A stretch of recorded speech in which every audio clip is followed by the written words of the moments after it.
Méditation du 27 octobre. Revêtez des sentiments de tendre compassion. Vous donc, les élus de Dieu, ses saints et ses bien-aimés, revêtez des sentiments de tendre compassion, de bienveillance, d'humilité, de douceur, de patience. Colossiens 3, verset 12, version Jérusalem. Dans les fondements du christianisme, l'un des classiques universels à l'apologie chrétienne, C.S. Lewis écrit: les péchés de la chair sont mauvais, mais ils ne sont pas les pires. Les pires plaisirs sont purement spirituels. De mauvais plaisirs spirituels. Cela semble paradoxal, n'est-ce pas? Laissons Lewis lui-même expliquer son propos. Les pires plaisirs sont purement spirituels. Le plaisir de ridiculiser quelqu'un, le plaisir de dominer, de traiter avec mépris, de dénigrer, le plaisir du pouvoir ou de la haine. Les pires péchés sont aussi les plus discrets, ne se matérialisant pas toujours en actions qui nous scandalisent. Les voies demandent en effet parfois un discernement spirituel. Il reste dans notre esprit et dans celui de la personne qui en souffre, bien sûr. Aussi, Lewis est défini comme spirituel.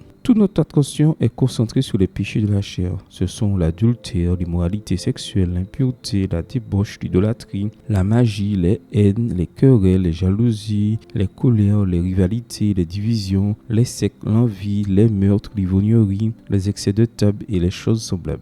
Galates 5, versets 19 à 21, version second 21. Nous veillons à ne pas commettre ces péchés.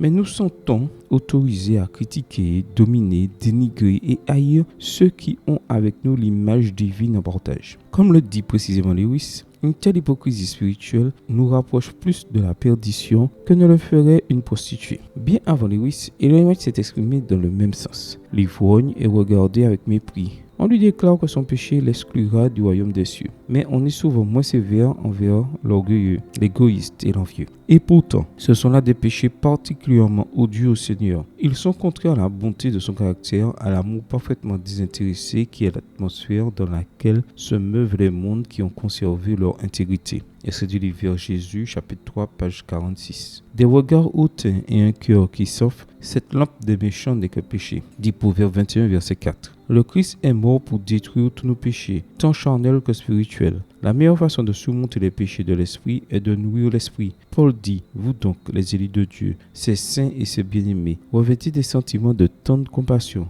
de bienveillance, d'humilité, de douceur, de patience. Fort de ces éléments, nous ne prendrons jamais plaisir à faire du mal aux autres. Amen. Bonne journée à vous et que le Seigneur vous bénisse.